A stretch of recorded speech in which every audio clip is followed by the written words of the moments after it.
बच्चों SSC MTS की vacancy आ चुकी है। अब बच्चों के दिमाग में ना एक चीज चल रही है फॉर्म भरने से पहले कि भाई एमटीएस और हवलदार में क्या अंतर होता है, एमटीएस की पोस्ट ज्यादा अच्छी होती है या फिर हवलदार की पोस्ट ज्यादा अच्छी होती है। इसके अलावा आप लोगों के दिमाग में कई सारे क्वेश्चन चल रहे होंगे, जैसे इनका मतलब क्या होता है, दोनों में एज अलग अलग होगी तो कितनी कितनी मांगी जाएगी, क्या दोनों की क्वालिफिकेशन अलग अलग होगी, क्या एग्जाम पैटर्न दोनों का अलग अलग होगा, क्या सैलरी भी दोनों की अलग अलग होती है, वैकेंसी दोनों की कितनी कितनी है, फिजिकल होगा तो किस में होगा और कितना होगा, अगर हाइट वेट या फिर चेस्ट मांगी जाती है तो किसमें कितनी मांगी जाएगी और किसमें नहीं मांगी जाएगी।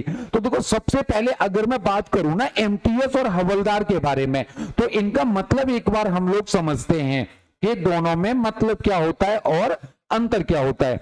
अगर सबसे पहले बात करें एमटीएस की, तो एमटीएस का मतलब क्या होता है, मल्टीटास्किंग स्टाफ।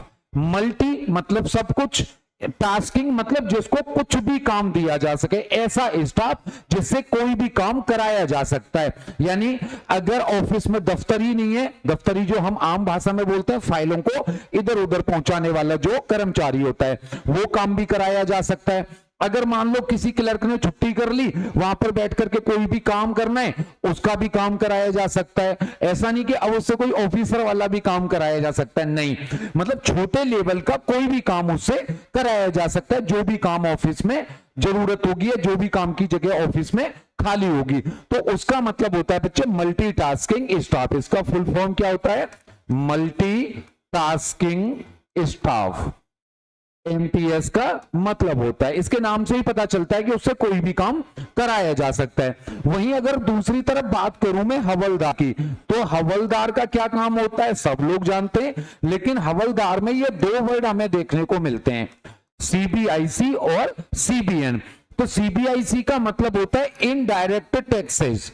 इनडायरेक्ट टैक्सेज कौन से होते हैं, इनडायरेक्ट टैक्सेज होते हैं जिनका हमें पता नहीं होता लेकिन हम वहां पर टैक्स दे रहे होते हैं। जैसे मान के चलो हम चीनी खरीद के लाए तो वहां भी हम लोग टैक्स दे रहे होते हैं, हम लोग पेन खरीद के लाए हम लोग टैक्स दे रहे होते हैं, लेकिन हमें पता नहीं चल पाता है क्योंकि हम लोग सिर्फ एमआरपी पे जाते हैं। जैसे जीएसटी हमारा हो जाता है, अब सारे इनडायरेक्ट टैक्सेज को मिलाकर क्या बना दिया, जीएसटी और सीजीएसटी ऐसे करके जो बनाया, या एसजीएसटी जो हो गया।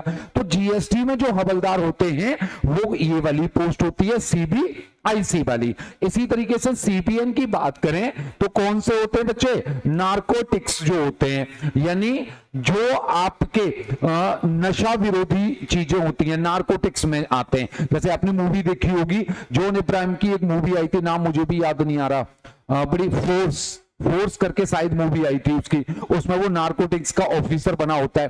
तो इसी तरीके से उसमें जो हवलदार होते हैं, जो समैक हो गया, अफीम हो गई, चरस हो गई, भांग हो गई, ऐसी चीजों को पकड़ने का जो काम करते हैं, तो वो कौन से होते हैं बच्चे, सीबीएन हवलदार होते हैं। तो ये दोनों पोस्टें इसमें रहती हैं किसके लिए बच्चे, हवलदार के लिए। बहुत अच्छी पोस्ट मानी जाती है क्योंकि जॉब बड़ी अच्छी होती है बच्चे ये। तो ये वाली पोस्ट रहती है यहां पर किसके लिए बच्चे, हवलदार के लिए। कई लोग ये भी कहते हैं कि भाई जो भी नार्कोटिक्स के या फिर इनडायरेक्ट टैक्सेज के जो ऑफिसर होते हैं, वहां पर जो सिक्योरिटी के लिए हवलदार लगाए जाते हैं वो वाले हवलदार ही होते हैं। कुछ इनमें से सिक्योरिटी के लिए भी जाते हैं और कुछ इनमें से साथ में भी रहते हैं, दोनों तरीके से होते हैं। देखो इतना तो आप भी समझते हो बच्चे, ये आपकी काबिलियत पर डिपेंड करता है कि आप एक ऑफिस को ज्वाइन करके किस तरीके का वर्क करते हो। कई ऑफिसों में तुमने देखा होगा कि बैंक में जब आप जाते हो तो नोटिस करते होगे कि वहां पे पियोन बैठ करके चेक पास कर रहा है, और कई मैनेजरों की हालत देख के मैंने बैंक में ये लगता है कि ये पियोन होगा। तो वो आपकी काबिलियत पर भी डिपेंड करता है। मुझे दोनों में अंतर बताना था। एमटीएस का मतलब होता है मल्टीटास्किंग स्टाफ और हवलदार का मतलब होता है इनडायरेक्ट टैक्सेज और नार्कोटिक्स में जो हवलदार होते हैं। ये चीज आपकी क्लियर हो गई होगी कि दोनों का मतलब क्या होता है। अब अगर मैं एज की बात करूं तो बच्चे एमटीएस में जो एज मांगी जाती है वो जनरल के लिए मांगी जाती है 18 से 25 वर्ष, जबकि अगर हवलदार के लिए हम बात करें तो हवलदार के लिए एज मांगी जाती है 18 से 27 वर्ष। हालांकि हवलदार की जो एज है 18 से 27, उसमें एमटीएस की भी कुछ वैकेंसी रहती हैं, यानी एमटीएस के भी कुछ पोस्टें ऐसी होती हैं जहां पर 18 से 27 मांगी जाती है, पर वो बहुत कम वैकेंसी होती है। तो मोटा मोटी हम कह सकते हैं कि एमटीएस में जाना है तो 18 से 25 हो गया, और हवलदार में जाना है तो 18 से 27 हो गया। ये जनरल कैटेगरी के लिए मैं बात कर रहा हूं। अगर ओबीसी हैं तो 18 से 28 और 18 से 30 हो गया। अगर एससी एसटी में आते हैं तो 18 से 30 और 18 से 32 आपकी एज हो जाएगी। ये बात हो जाती है बच्चे आपकी एज की। वहीं अगर क्वालिफिकेशन की बात करें तो क्वालिफिकेशन दोनों के लिए एक ही रहती है, 10th के अलावा कुछ भी अलग से नहीं मांगता है, ना कोई कंप्यूटर मांगता, ना कोई टाइपिंग मांगता, ना कोई आईटीआई, ना किसी भी तरीके का कोई भी सर्टिफिकेट। सिर्फ 10th पास होने चाहिए बिना किसी परसेंटेज के, बस पास हो, परसेंटेज भी नहीं मांगता है। वही बात करें बच्चे हम एग्जाम पैटर्न के बारे में, दोनों का एग्जाम पैटर्न जो होता है वो सेम होता है बच्चे। एग्जाम पैटर्न की अगर मैं बात करूं तो वो बिल्कुल सेम होता है, बस यहीं से चीजें थोड़ी सी बदलती हैं। वो कैसे, एक बार ध्यान देना बच्चे, जो आपका रिटन एग्जाम होगा उस रिटन एग्जाम में आपका क्या होगा, रिटन एग्जाम में आपके 2 पार्ट मतलब 2 सेशन होंगे। पहले में आपका मैथ और रीजनिंग होगा, 20-20 क्वेश्चन होंगे दोनों के, और 3 नंबर का एक क्वेश्चन होगा, तो 120 नंबर का आपका पहला सेशन होता है। उसी तरीके से दूसरे सेशन में जीएस और इंग्लिश रहती है, 25-25 क्वेश्चन रहते हैं, 3-3 नंबर का एक एक क्वेश्चन रहता है, तो 75 और 75 आपके टोटल कितने हो जाते हैं, 150 मार्क्स हो जाते हैं। एग्जाम पैटर्न के लिए मैंने अलग से भी वीडियो बनाई हुई है। अब यहां पर क्या होता है बच्चे, ये जो 120 नंबर का है इसमें से सिर्फ आपको सिर्फ 30% लाना होता है, यानी 12-3 36 मार्क्स पे आप पास हो जाते हो। 36 नंबर लाने के बाद में ये वाली कॉपी आपकी या ये वाला पेपर आपका चेक होता है, और इस 150 नंबर में से आपकी बनती है मेरिट। क्या बनती है, मेरिट। यहां पर नेगेटिव मार्किंग नहीं होती है, लेकिन यहां पर 1/3 की नेगेटिव मार्किंग भी होती है। तो एमटीएस की तैयारी वाले बच्चों को ध्यान रखना है कि उनको जीएस और इंग्लिश पर फोकस करना होगा, जैसा कि हमारा सफलता बैच फोकस कर भी रहा है, जो ऑफर में अभी आपको 399 रुपए में मिल रहा है बच्चे। उसके बारे में अभी आगे बात करेंगे। अब ये जो मेरिट का पूरा खेल होता है, यहीं से चीजें शुरू हो जाती हैं बच्चे। अब जो मेरिट बनती है यहां से दोनों में क्या अंतर होता है। अब मेरिट में आने के बाद अगर आप एमटीएस के लिए एलिजिबल हैं तो सीधे सीधे आपका डॉक्यूमेंट वेरिफिकेशन होगा और आपकी ज्वाइनिंग हो जाएगी। मतलब एमटीएस की जॉब इजी क्यों मांगनी जाती है, ये रिटर्न पास हो गया, मेरिट में आ गए, सीधे डॉक्यूमेंट वेरिफिकेशन कराया और जॉब आपके हाथ में है। लेकिन अगर मैं वही बात करूं हवलदार के लिए, तो हवलदार के लिए क्या होता है, मेरिट लगी। अब मेरिट लगने के बाद में फिर यहां पर इसका होता है पीएसटी और पीईटी, यानी यहां पर फिजिकल स्टैंडर्ड टेस्ट और फिजिकल एफिशिएंसी टेस्ट। पीएसटी का मतलब होता है नापतोल और पीईटी का मतलब होता है जो भाग दौड़ आपसे करवाई जानी है। इसके कोई भी मार्क्स नहीं होते, सिर्फ ये पास करना होता है, सिर्फ पास करना होता है, इसके कोई नंबर नहीं लगते हैं। यानी मेरिट में आप आ गए और उसके बाद अगर आपने फिजिकल पास कर लिया तो हवलदार की जॉब आपकी पक्की हो जाती है। वही अगर इसके पीएसटी की बात करें तो क्या क्या होता है बच्चे, जैसे 2 तरीके से होता है बच्चे।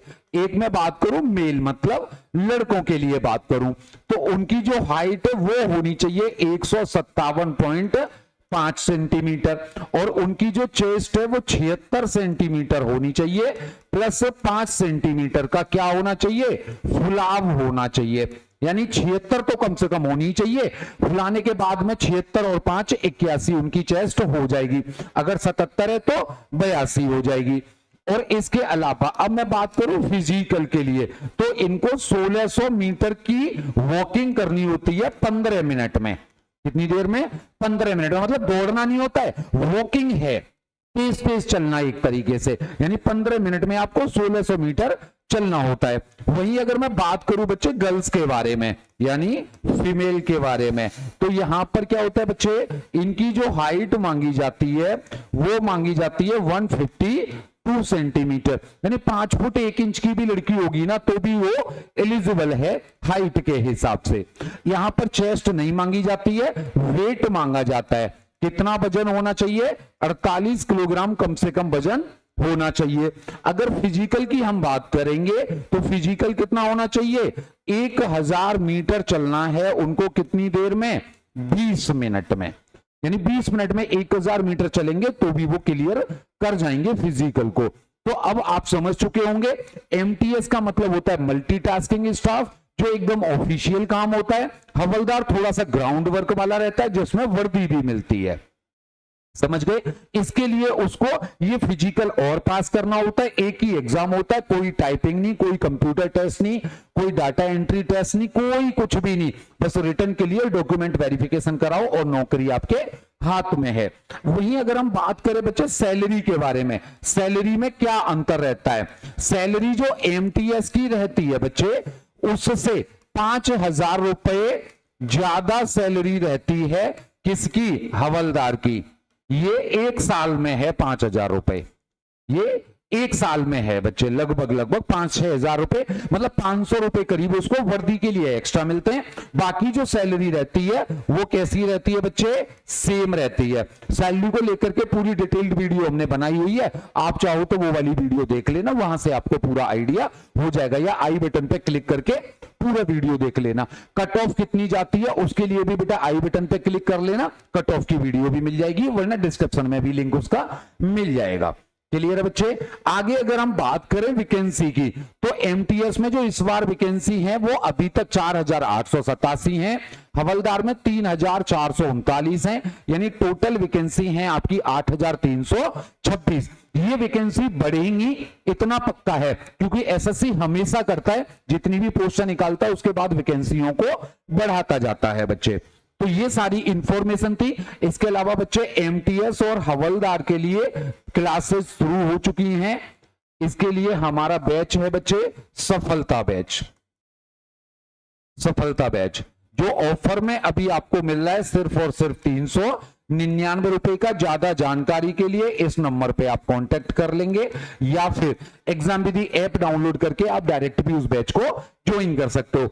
इस बैच में आपको सारे के सारे सब्जेक्ट्स की बच्चे फ्री में ई बुक्स मिल रही हैं, जिन ई बुक्स की कॉस्ट लगभग बच्चे 400 रुपए है। वो सारी ई बुक्स इसमें एकदम फ्री ऑफ कॉस्ट मिल रही हैं। Live recorded classes, test series, hand written notes, सारी फैसिलिटी इसमें मिल रही है बच्चे। वो आप डिटेल बताइए आपको एग्जाम विधि ऐप डाउनलोड करके। अगर आप बैच ज्वाइन करना चाहते हो तो बैच ज्वाइन कर लो, क्योंकि इससे सुनहरा मौका और इससे आसान मौका आपको पूरी साल में नहीं मिलने वाला है। सबसे आसान जॉब होती है एमटीएस की पाने के लिए। एक बार एमटीएस की जॉब मिल गई, अब उसके बाद आप अपनी तैयारी को जारी रख सकते हैं। सीपीओ, सीएचएसएल, सीजीएल या बैंक, जो भी रेलवे, एनटीपीसी, जो भी तैयारी आप आगे करना चाहते हैं। क्लियर बच्चे। तो मिलते हैं अगली शानदार सी वीडियो के साथ में, तब तक के लिए आप सब लोगों को जय हिंद, जय भारत बच्चे।